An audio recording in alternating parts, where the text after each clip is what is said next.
Mozaik Indonesia. Mozaik Indonesia.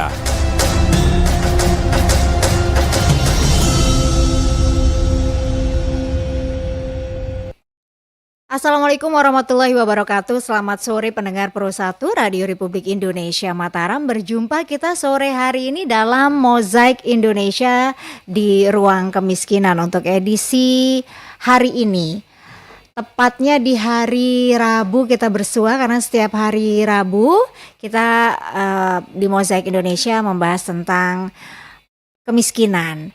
Dan sore hari ini pendengar, topik kita adalah sinergitas DPRD dengan pemerintah daerah dalam program pengentasan kemiskinan. Siaran ini bisa Anda simak melalui FM 89,2 MHz dan di 92,7 MHz, dan juga bisa ditonton, disaksikan melalui YouTube channel RRI Mataram Official, serta bisa Anda monitor juga secara mobile di RRI Digital. Bersama saya sore hari ini Apriana Mahdan bersama tim Mozaik Indonesia, Qoriatun Hafizah dan juga Bung Hairul Umam di multimedia.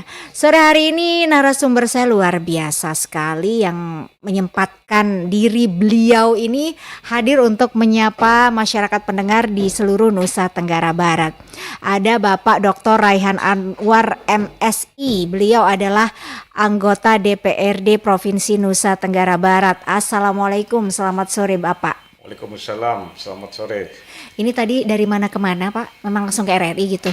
Ya, hari ini tadi ada 2 rapat di kantor dan di DPW. Dikatakan dari sini kemudian langsung ke RRI. Deket gitu ya, berarti habis ini kita bisa ngopi ya Pak ya?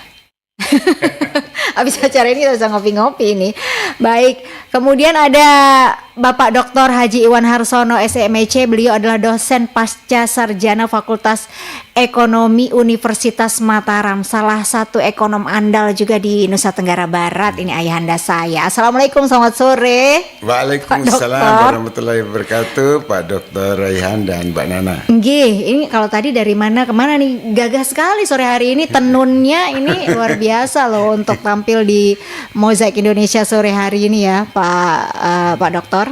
Iya, siap. Baik, kita kalau bicara soal kemiskinan, ini adalah mau dibilang problem, masalah ya gimana ya, ini problem bangsa yang memang perlu segera diselesaikan dan selalu menjadi agenda utama untuk ditanggulangi, untuk dientaskan dengan berbagai upaya-upaya secara sistematik, harus cepat, tanggap, terpadu, menyeluruh pokoknya ya. Betul. Ini tentu saja dalam rangka mewujudkan kehidupan masyarakat yang bermartabat, karena martabat suatu bangsa itu kalau dinilai kalau masyarakatnya sudah sejahtera. Mungkin kita sepakat dengan ini ya Bapak-bapak.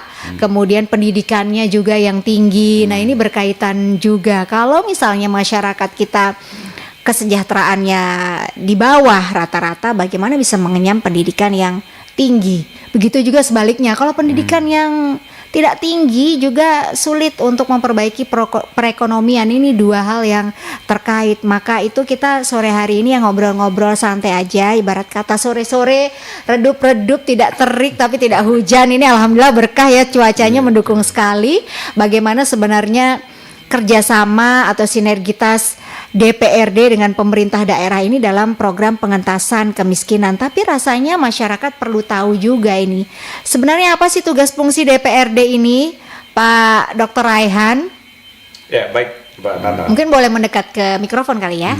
Oke, biar bisa terdengar dengan jelas oleh pendengar kita. Tentu semua sudah mengetahui ada 3 fungsi pokok DPRD yang menurut Undang-Undang Pemerintahan Daerah nomor 23 tahun 2014, yaitu fungsi budgeting atau bersama eksekutif menyusun anggaran pendapatan belanja daerah. Kemudian yang kedua adalah fungsi pembentukan peraturan daerah atau dulu dikatakan sebagai fungsi legislasi, kemudian fungsi pengawasan. Nah, DPRD itu sendiri di dalam Undang-Undang nomor 23 merupakan penyelenggara pemerintahan daerah bersama-sama dengan kepala daerah. Berkaitan dengan itu, tentu pembahasan RAPBD kita atau anggaran pendapatan belanja kita kita memainkan peranan yang strategis di situ sebagai salah satu unsur pemerintahan daerah atau penyelenggara pemerintahan daerah. Kemudian pembentukan perda-perda, dan banyak sekali selama ini perda-perda yang terkait dengan pengentasan kemiskinan, yang mendukung pengentasan kemiskinan. Misalnya selama saya menjadi anggota DPRD Provinsi sejak tahun 2014, sudah 10 tahun sampai 2024 ini. Ini periode kedua berarti Periode ya? kedua.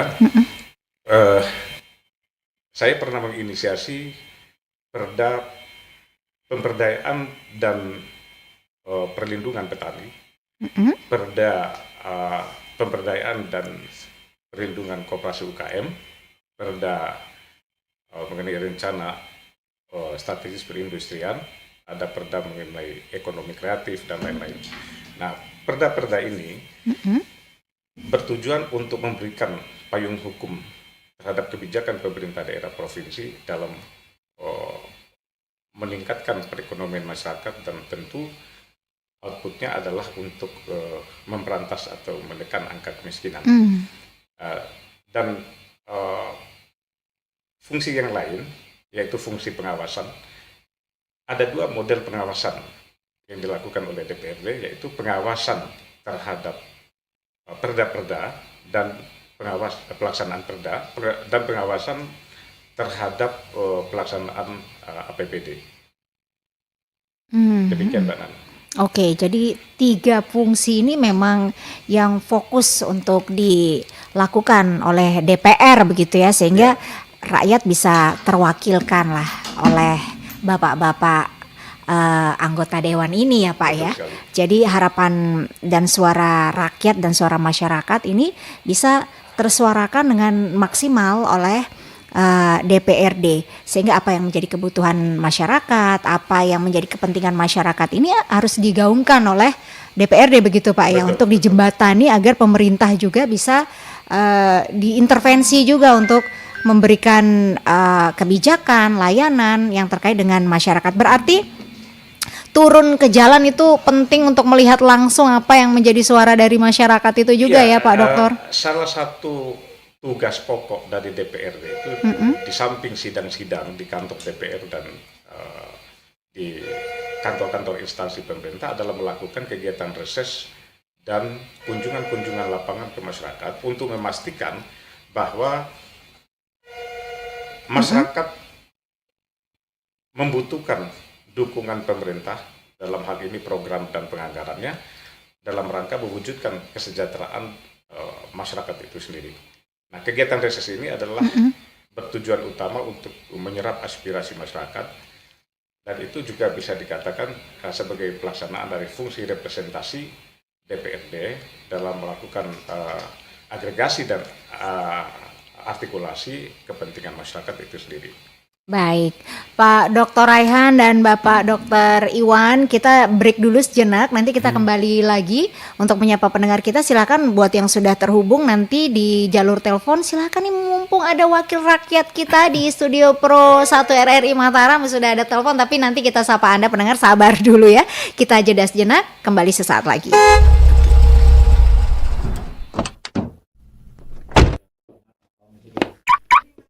Assalamualaikum. Waalaikumsalam. Mana kopiku, Mak? Kopi saja terus yang dicari. Hei, sini, Mak. Kenapa dari Bapak pulang, Mama sudah marah-marah? Apa salahku, Dan? Saya ini saya capek, mau urus anak, urus rumah. Baru Bapak tidak ada kasih liburan saya. Tidak belikan juga saya perhiasan mahal. Saya malu ketemu sama teman-teman arisanku, Pak. Hei, Oma, sadar diri juga, Dang. Bapak ini cuma PNS. Sudah syukur kita bisa punya rumah, bisa punya mobil. Walau cicil, yang penting halal juga, Mak. Percuma saja aku punya jabatan berarti. Hei, jabatan itu amanah istriku sayang. Bukan untuk disalahgunakan memperkaya diri. Sudah pemikiran kayak Mama ini nih, yang bikin banyak suami masuk penjara. Bastel, selera tinggi, ekonomi lemah. Ujung-ujungnya korupsi nih hanya untuk kesenangan. Mama maukah kita masuk penjara?